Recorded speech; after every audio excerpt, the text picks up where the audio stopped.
آج کل ایک پروپیگنڈا مہم زیارات کے خلاف شروع ہوئی ہے. زیارات جو پڑھی جاتی ہیں بہت سارے، دیکھیے بعض اوقات ہم دیکھتے ہیں اخبارات میں، آپ پڑھتی ہیں، خبروں میں پڑھتی ہیں کہ اتنا زیادہ پیسہ مثلا فلاں باطل افکار کے لیے،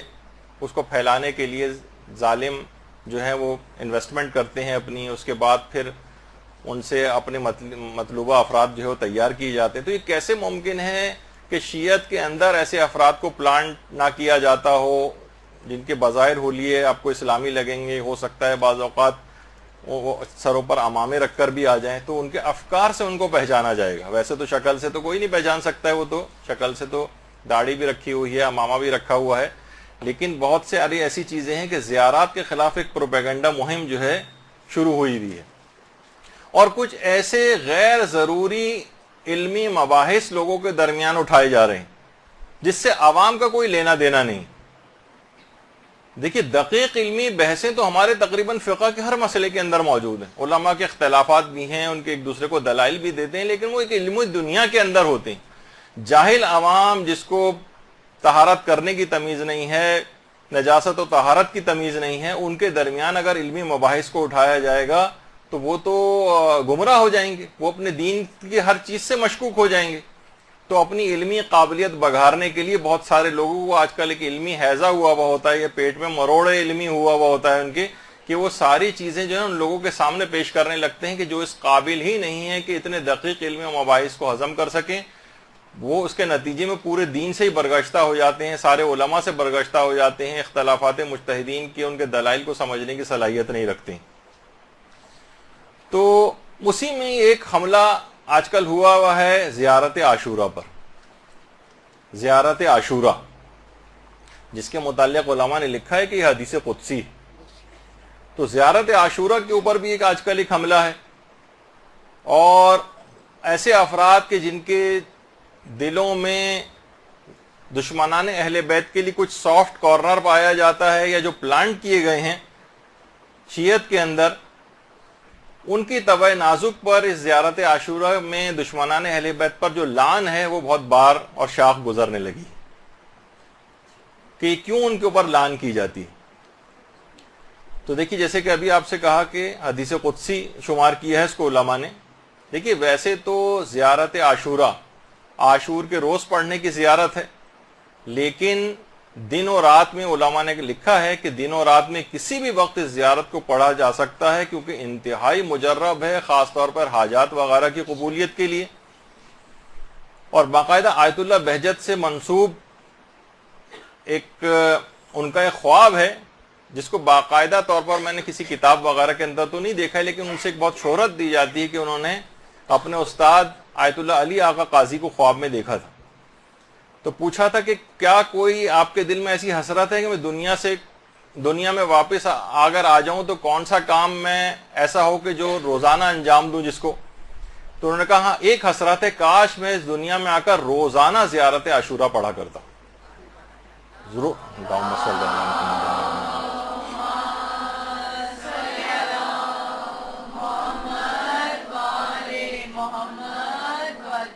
اچھا، عام زیارتیں بھی جو آپ پڑھتی ہیں اس کے اندر ایک بات اس کے اندر اور بیان کر دی جائے، وہ یہ ہے کہ اس کے بعد اکثر لوگ پوچھتے ہیں کہ نماز زیارت. دیکھیے زیارت الگ ہے، نماز زیارت الگ ہے. زیارت پڑھ لیں تب بھی نماز زیارت پڑھنا لازمی نہیں ہے، البتہ بہتر ہے. تو نماز زیارت لوگ پوچھتے ہیں کب پڑھی جائے. آیت اللہ وحید خراسانی فرماتے ہیں کہ بعض روایات میں زیارت سے پہلے نماز کا ذکر ہے،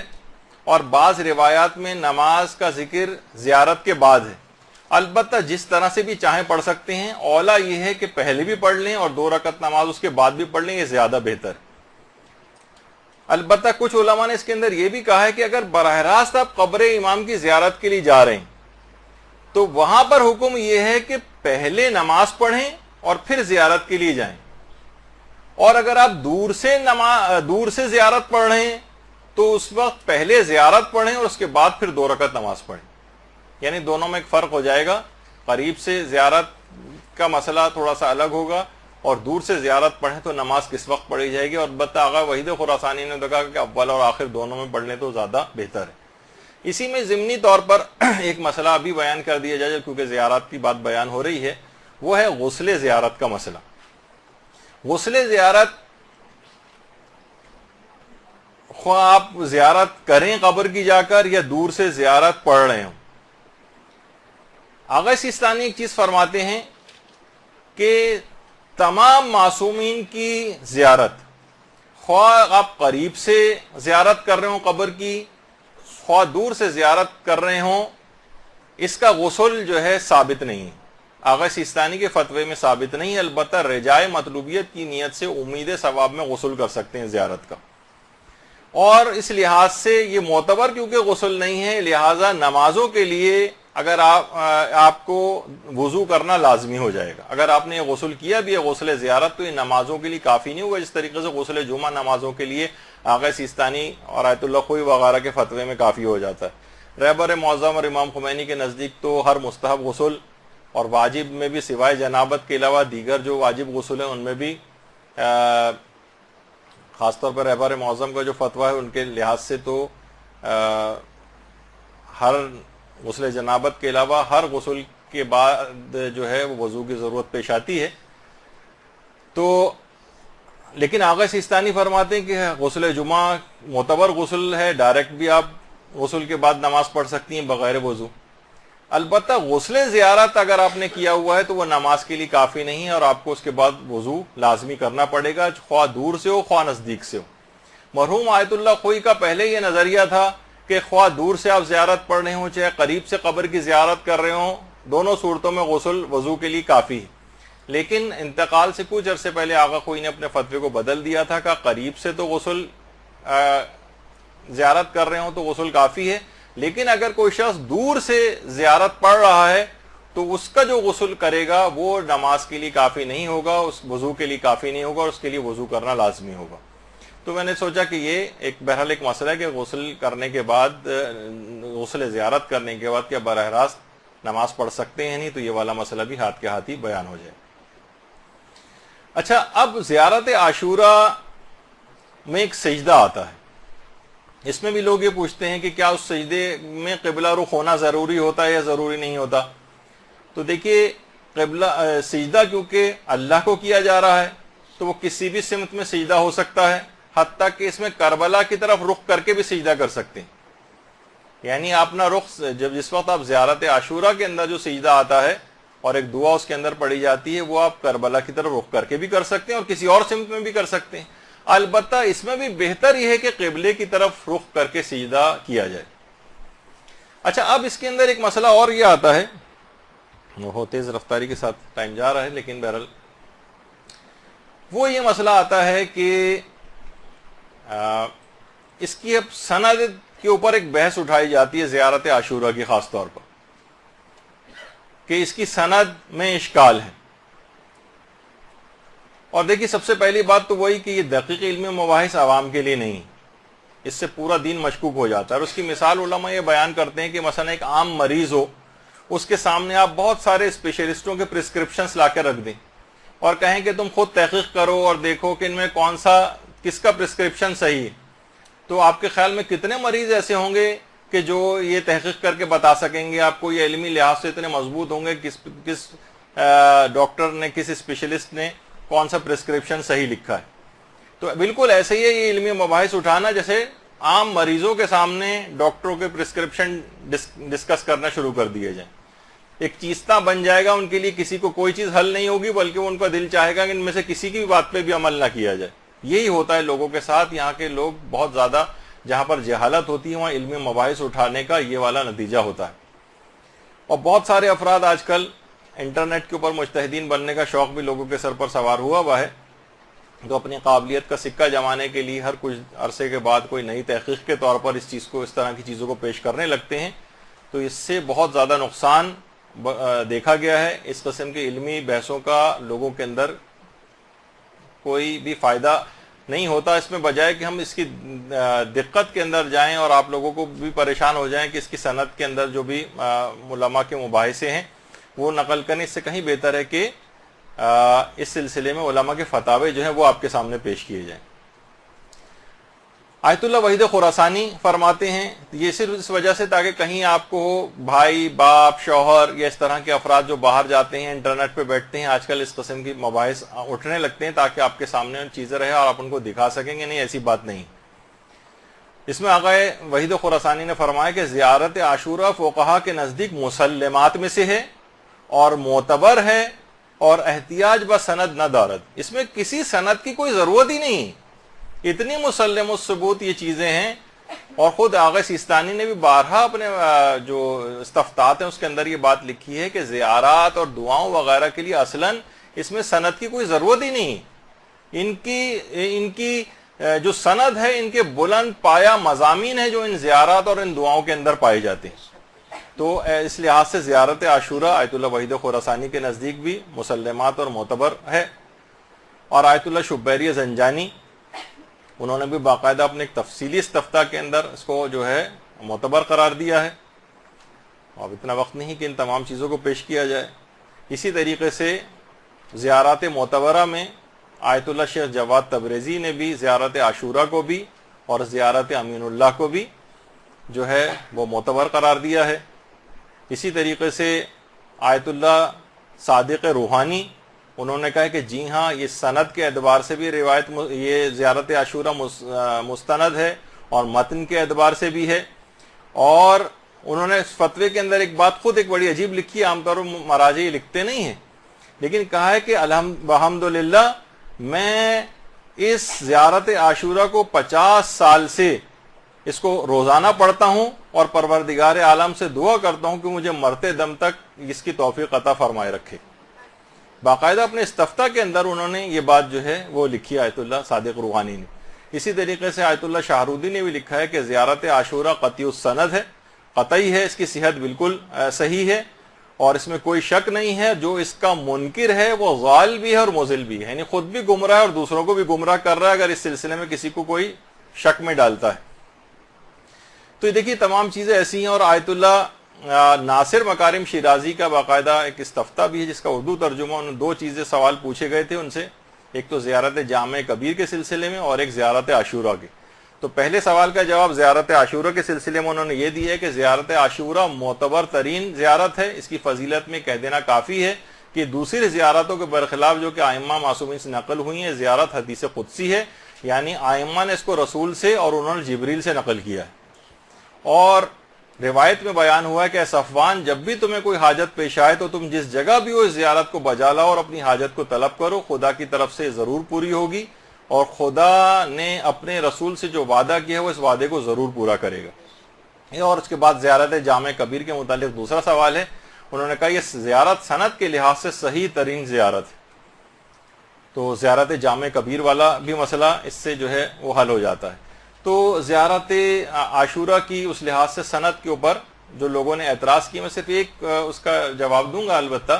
اول تو دیکھا جائے تو سند کے اعتبار سے تو ابھی فتاوے بیان ہو گئے، وہ کافی ہیں، کسی بھی بحث میں نہ جائیں، صرف لوگوں کو فتاوے دکھائیں کہ دیکھیے یہ فتویٰ آپ کے سامنے ہے، اس میں کسی بھی اس کی ضرورت نہیں ہے بحث میں جانے کی۔ البتہ متن کے اوپر بھی اعتراض کیے گئے۔ متن میں ایک اعتراض یہ ہے کہ جو اس میں لعنت کی گئی ہے،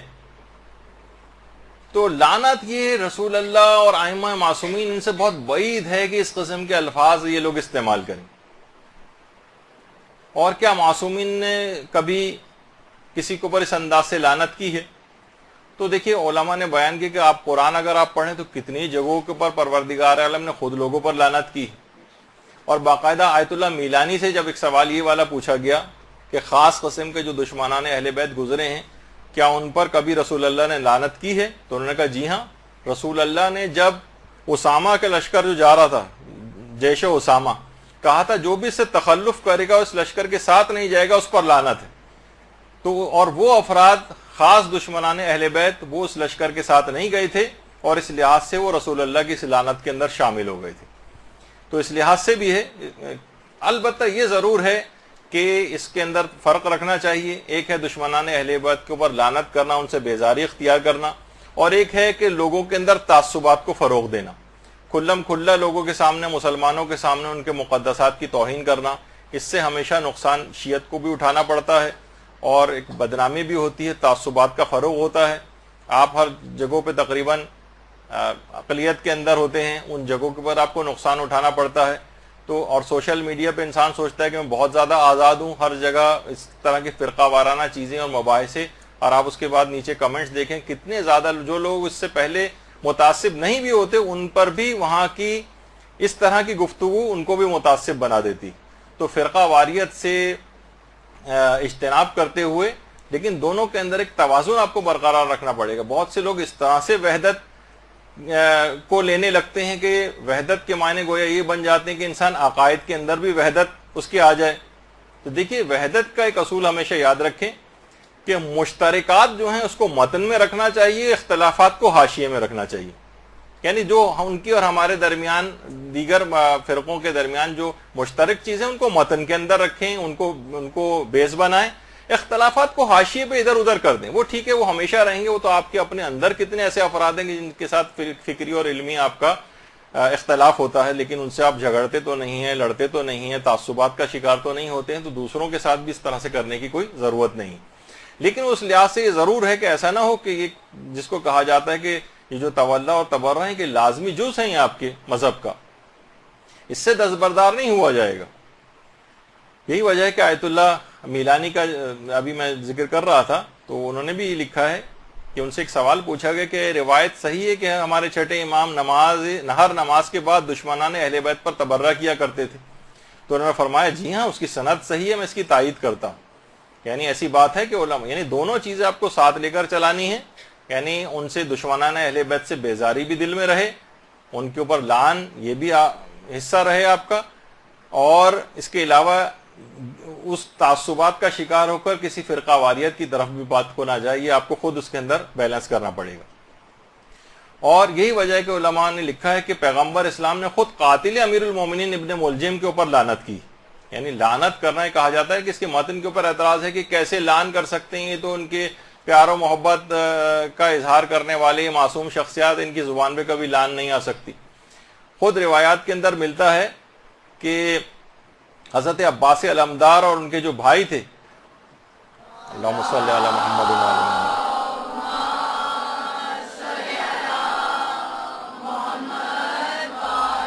محمد، شمر جو ہے ان کے لیے ایک امان نامہ لے کر آیا تھا باقاعدہ. اچھا دیکھیے، لوگ کہتے ہیں کہ دیکھیے وہ اپنے خاندان کے اعتبار سے ان کا دور پرے کی رشتہ داری ہوتی تھی، اس وجہ سے وہ امان نامہ لے کر آیا تھا. یہ اس طرح سے آج ہوتا ہے نا کہ مخالف کیمپ کے لوگوں کو توڑا جائے، انسینٹیوز دے کے ان کے لشکر میں پھوٹ ڈالی جائے تو ہمارے ساتھ مل جاؤ تو جان بخشی ہو جائے گی، تاکہ تتر بتر ہو جائے لشکر. وہ کسی محبت کی وجہ سے نہیں تھا، نہ کسی قبیلے کی وجہ سے تھا، بلکہ لشکر امام کو توڑنے کی ایک سازش تھی. تو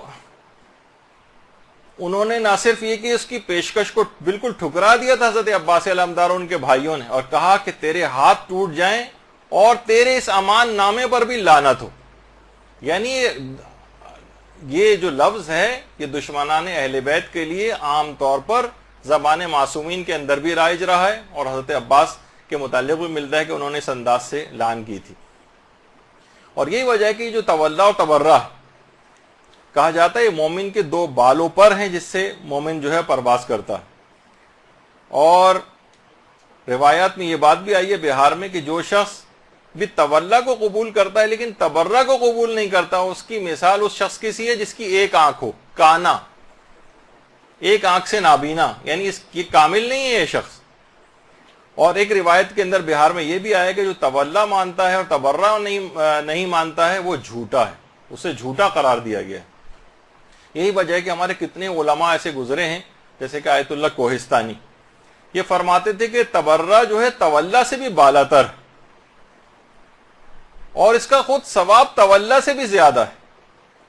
اور فرماتے تھے روایات اس پر شاہد ہیں، ہم نے اپنی طرف سے ویسے ہی نظریہ نہیں رکھا ہے، لیکن بہت سارے علماء اس کے قائل رہے. اسی طریقے سے آیت اللہ بہجت کے متعلق تو یہ بات مشہور ہے کہ آیت اللہ بہجت ہمیشہ اپنی نمازوں کا جو رکوع ہوتا تھا اس میں قاتل امیر المومنین پر لعنت کرتے تھے، اپنی واجب نمازوں کے رکوع میں. وہ اس کی تفصیل ہم بیان کر چکے ہیں کہ نام لینے سے فقط جو ہے وہ یا کسی خاص شخص کا تذکرہ کرنے سے نماز باطل نہیں ہوتی، وہ خاص طور پر گواہی دینے سے یا جز سمجھتے ہوئے اس انداز سے گواہی اگر دی جائے تو اس سے نماز پہ فرق پڑتا ہے، جو کہ ہم شہادت ثالثہ کے سلسلے میں جو ہے اپنی بحث کے اندر تذکرہ کیا تھا۔ تو آیت اللہ بہجت کا طریقہ کار یہ تھا کہ خود نمازوں کے اندر لعن کیا کرتے تھے قاتل امیر المومنین پر۔ اور عین الحیات جو علامہ مجلسی کی کتاب ہے،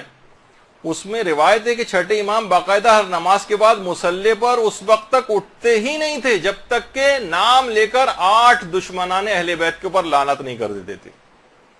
لعنت کرتے تھے 8 دشمنان اہل بیت پر۔ تو باقاعدہ روایت کے اندر ہے بھی، شاید القطرہ جو کتاب ہے اس کے اندر ہے، لیکن میں نے صرف حوالے کے طور پر اس کو دیکھا ہے، خود کتاب کے اندر نہیں دیکھا ہے، کہ چوتھے امام سے باقاعدہ کسی نے پوچھا کہ مولا درود بھیجیے محمد علیہ وسلم۔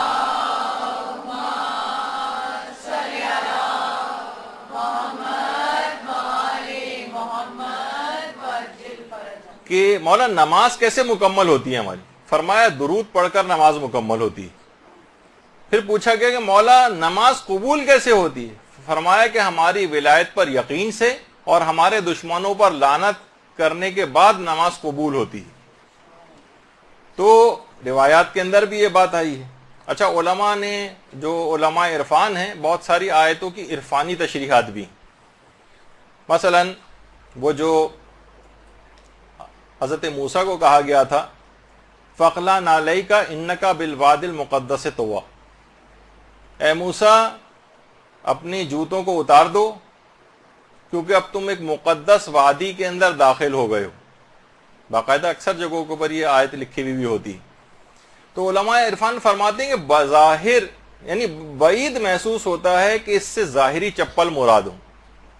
کیونکہ موسیٰ پیغمبر خدا، حضرت موسیٰ حضرت ابراہیم کے بعد پیغمبر اسلام سب سے افضل، ان کے بعد حضرت ابراہیم، اور دیگر اولو العزم انبیاء میں جو ترتیب ہے عظمت کی، اس کے لحاظ سے حضرت موسیٰ پھر سب سے افضل ہے۔ ممکن نہیں ہے، سب کو پتا ہے کہ مثلا کوئی مسجد کے اندر جائے، ایک عام شخص کو بھی پتا ہوتا ہے کسی مقدس جگہ کے اوپر اگر وہ جا رہا ہے تو اپنے جوتوں کو اتارے۔ تو علماء عرفان نے لکھا ہے کہ یہاں پر جوتے بظاہر مراد نہیں ہے، بعید محسوس ہوتا ہے کہ اتنا جلیل القدر نبی، اس کو یہ فقہی مسئلہ گویا بتایا جائے کہ تم اپنے جوتوں کو یہاں پر اتارو۔ تو اس سے مراد یہ تھی، نالین سے مراد یہ ہے کہ کوئی جتنی بھی پست اور حقیر چیزیں اس سے مراد ہے کہ موسیٰ خدا کے پاس آنے کے لیے، اس کا قرب حاصل کرنے کے لیے پست اور کمتر چیزوں سے تمہیں دوری اختیار کرنا، جس کے اندر ایک پیغام بھی تھا۔ یہاں فقط چپل اس لحاظ سے مراد نہیں تھی۔ یہی وجہ ہے کہ آیت اللہ بہجت جو تھے وہ لعن کو تخلیہ کہا کرتے تھے اور درود کو تہلیہ کہا کرتے تھے۔ کہتے تھے لعن تخلیہ ہے، کہتے تھے پہلے جتنی بھی گند بلا جتنا بھی ہے گھر میں جھاڑو دے کر اس کو صاف کرو، اس کے بعد پھر مہمان کو طلب کرو اپنے گھر میں۔ تو کہتے تھے لعن کے معنی یہ ہے کہ تمام دشمنان اہل بیت پر بیزاری اختیار کر کے ان کو اپنے قلب سے دور کر دو تاکہ وہ جگہ پاک و پاکیزہ ہو جائے، اس کے بعد پھر درود پڑھ کر، وہ تہلیہ ہے، پھر اس جگہ پر اس مہمان کو طلب کرو، یعنی رحمت خداوندی وغیرہ وہ پھر اس جگہ کے اوپر آئے گی۔ اللہم صلی علی محمد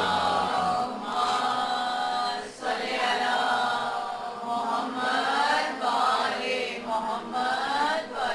اچھا، حوزہ علمیہ کے ایک عالم کا خواب بہت سی کتابوں کے اندر موجود ہے،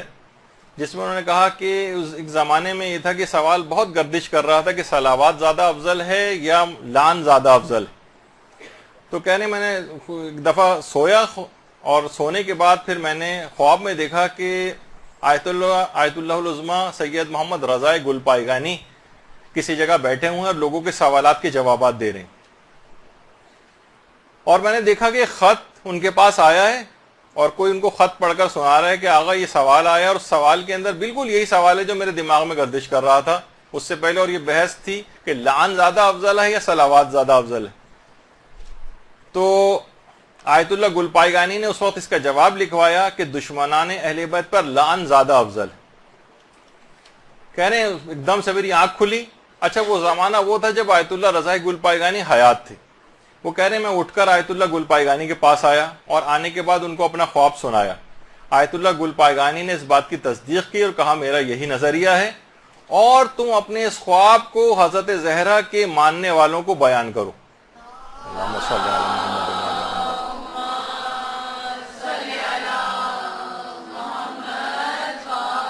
محمد۔ تو علماء کے اندر باقاعدہ یہ بحث رہی ہے، اور یہی وجہ ہے کہ علماء کہتے ہیں کہ اگر تبرہ نہ ہو تو انسان حقیقت میں اس کا تولا بھی ثابت نہیں ہوتا ہے۔ یہ دونوں بالکل ایک لازمی جز ہیں۔ اچھا، اب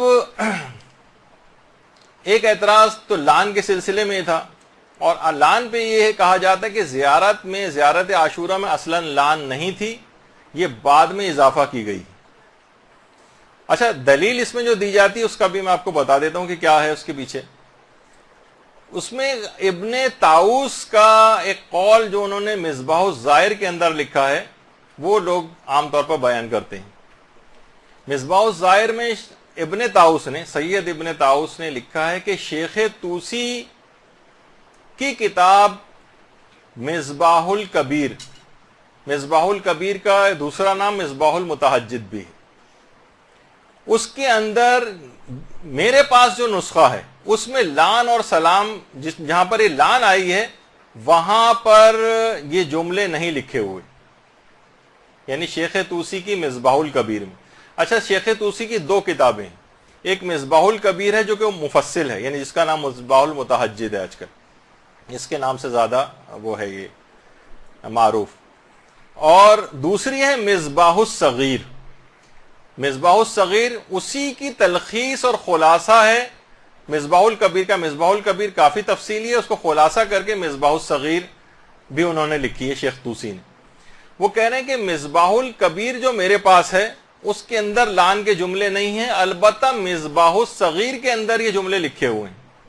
تو لوگ کہتے ہیں کہ دیکھیے مصباح الکبیر میں سے صحیح، آپ کو صرف یہ پیش کریں گے کہ مصباح الکبیر کے اندر شیخ طوسی، ابن طاؤس نے لکھا ہے کہ شیخ طوسی نے لان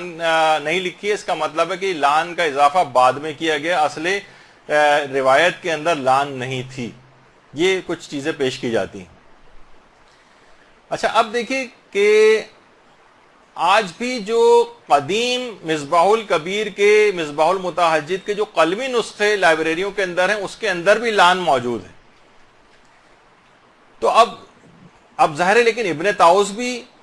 ایک ثقہ عالم دین ہے، اس کا مطلب یہ تھا کہ ابن طاؤس کے پاس جو مصباح الکبیر تھی، جو نسخہ تھا وہ کامل نہیں تھا، یعنی اس میں یا تو کچھ صفحات الگ ہو گئے تھے یا وہ صفحات نکال دیے گئے تھے اس میں سے، یعنی ان کے پاس وہ نسخہ مکمل نہیں تھا۔ دیکھیے اس زمانے میں چھاپے خانے تو ہوتے نہیں تھے، قلمی نسخوں والی کتابیں ہوتی تھیں، تو اور یہ علماء فرماتے ہیں کہ بہت بعید ہے، ممکن نہیں کہ مفصل کتاب میں تو لان نہ لکھیں اور جو خلاصہ کر کے مختصر کتاب لکھی ہے اس میں اضافہ کر دیں۔ یہ خود بھی یعنی عقل اس کو قبول نہیں کرتی، اور مصباح الکبیر کے جو پرانے نسخے ہیں جبکہ اس میں بھی موجود ہے۔ اس کا مطلب یہ ہے کہ فقط اور فقط ان کے پاس جو نسخہ اس وقت موجود تھا ابن طاؤس کے پاس، وہ اس مصباح الکبیر کا، اس میں لان نہیں تھی یا تو صفحات نکال دیے گئے تھے۔ اور علماء فرماتے ہیں کہ بہت اس بات کا امکان ہے کہ وہ کسی خاص، ابھی میں وجہ بتاتا ہوں، اس کی خاص وجوہات کی بنا پر بھی ایسا ہونا ممکن ہے۔ تو بہرحال اچھا، ایک بات اور بھی کہ کیا زیارت عاشورہ ایک ہی ہے؟ تو آپ کو کئی نسخے زیارت عاشورہ کے آپ کو نظر آئیں گے، کچھ میں الفاظ کا اختلاف ہے، تو اس سے یہ کمزور نہیں پڑ جاتی کہ دیکھیں اس کا کوئی ایک نہیں ہے، الگ الگ نسخے ہیں۔ تو علماء فرماتے ہیں کہ زیارت عاشورہ کے جو بہت سارے نسخے موجود ہیں، الگ الگ کچھ ان کے اندر جملے بھی ہیں، تو یہ کس وجہ سے ہیں کہ کسی جگہ پر جیسے شیخ ابن طاؤس کے پاس جو نسخہ تھا اس کے اندر لان نہیں تھی۔ وجہ اس کی یہ ہے کہ شیعت انتہائی خطرناک ترین ادوار سے گزری، تقیہ لوگوں نے اپنی جان، مال، عزت و آبرو کو لٹاتے ہوئے دین کو یہاں تک پہنچایا ہے۔ تو لوگ کوشش کر کے دین کی حفاظت کرتے تھے، جہاں تقیہ پیش آتا تھا ہو سکتا ہے کہ نسخوں کا جو اختلاف ہے کہ بعض اوقات یہ ہوتا ہے کہ اس میں سے وہ تقیہ کے باعث اس وقت کے جو قلمی نسخے ہوتے تھے اس میں سے وہ صفحات نکال دیے گئے ہوں۔ بعض اوقات ہوتا تھا نا، حاکم وقت آتے تھے اور جناب گھر پہ ریڈ ہوتا تھا اور اس کے بعد کتابیں بھی کھنگالی، اس زمانے میں بھی ایسا ہوتا تھا۔ تو جہاں پر اس طرح کی کوئی لان لکھی ہوئی موجود، پتہ چلا پورے خاندان کو قتل کروا دیا جائے، چھاپے خانے ہو کے لاکھوں کی تعداد میں تو کتابیں اس زمانے میں تقسیم نہیں ہوتی تھی، بہت مختصر سے قلمی نسخے ہوا کرتے تھے. تو اگر کسی جگہ پہ سید ابن طاؤس کے پاس جو نسخہ نہیں تھا، ہو سکتا ہے وہ تقیہ کے باعث کچھ صفحات اس میں سے نکال دیے گئے، یہ ممکن ہے. تو یہ نسخوں کا جو اختلاف ہے، علماء فرماتے ہیں اس کی ایک وجہ یہ بھی سمجھ میں آتی ہے کہ زیارت عاشورہ کے جو بہت سارے ورژنز ہیں یہ تقیہ کے باعث ہو گئے ہوں. کہیں کسی جگہ لان ہے، کسی جگہ نہیں ہے، لیکن اصل تحقیقی بات یہ ہے کہ لان جو ہے وہ جو اس کے اندر پائی جاتی ہے وہ درست ہے، اور اس میں کوئی الگ سے اضافہ نہیں ہوا. اور اگر کچھ اس کے اندر تھی بھی بات تو وہ تقیہ کے باعث تھی، جو کہ ابن طاؤس کے پاس مکمل نہیں تھی. اور اس کا ایک مشہور،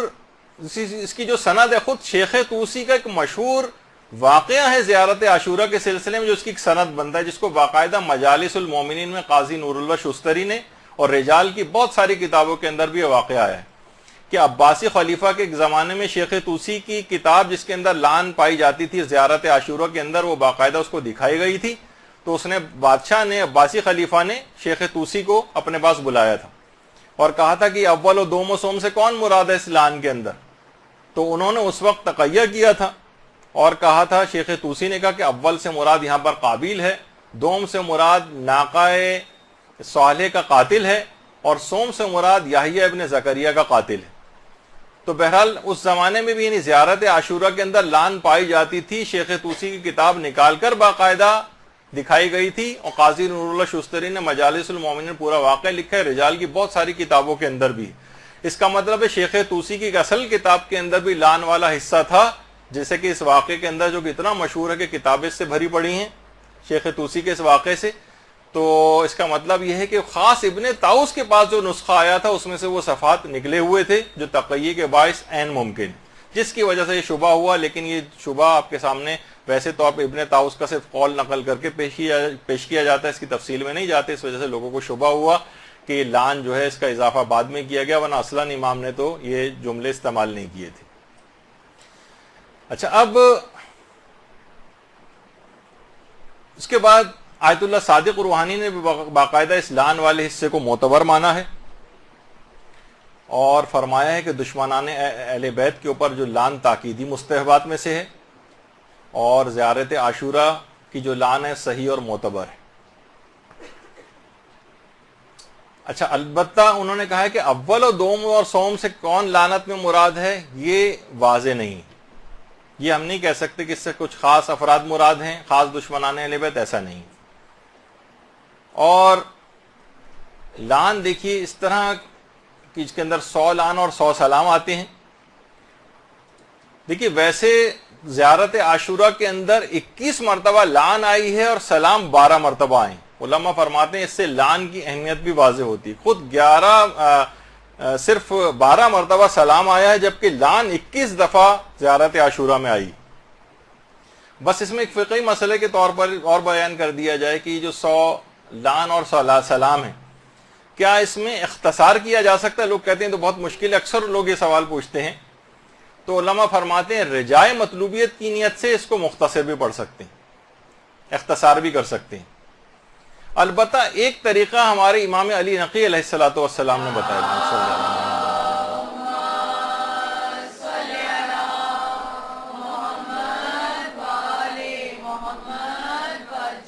فرماتے ہیں ایک مرتبہ تو کامل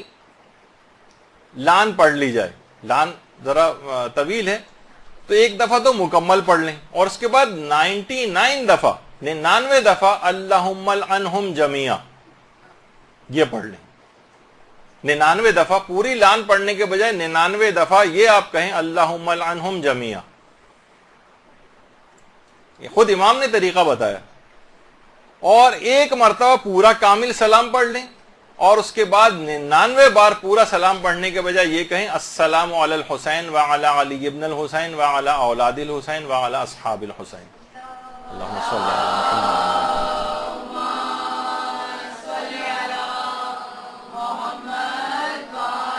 محمد. تو اس طرح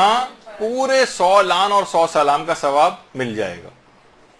البتہ کسی کے پاس یہ وقت بھی نہیں ہے تو ایک لان اور ایک سلام پر بھی اکتفا کر سکتا ہے رجائے مطلوبیت کی نیت سے. ایک خواتین ایک چیز اور بھی پوچھتی ہیں کہ زیارت عاشورہ وغیرہ کے جو عمل ہوتے ہیں 40 روز کے کچھ، تو اس میں ہمارے ماہانہ عادت کی وجہ سے کچھ وقفے آ جاتے ہیں تو ان کو اس میں چھوڑنے کی ضرورت نہیں ہے، اور اس حالت میں بھی زیارت عاشورہ پڑھی جا سکتی۔ البتہ صرف نماز زیارت جو ہے وہ نہیں پڑھی جائے گی، ورنہ اس میں سجدہ بھی کیا جائے گا، دعائیں اور اذکار بھی پڑھے جا سکتے ہیں، خود زیارت عاشورہ بھی نجاست کی حالت میں پڑھی جا سکتی۔ اچھا، پھر اس میں ایک اعتراض یہ بھی آتا ہے کہ اس کے اندر متن کے اندر بھی اعتراض کیے گئے سند کے ساتھ ساتھ۔ ایک اعتراض یہ کہ اس میں ابن زیاد اور ابن مرجانہ اگر یہ ایک ہی آدمی کا نام ہے تو اس کے اندر دو مناسبتوں سے واو عاطفہ لگا کر بیچ میں کیوں اس کا تذکرہ ہوا؟ تو یہ فصاحت کے خلاف ہے، اس لحاظ سے اگر یہ دو الگ الگ افراد ہیں، دو الگ افراد ہیں تو صحیح ہے واو عاطفہ، اور اگر ایک ہی آدمی ہے تو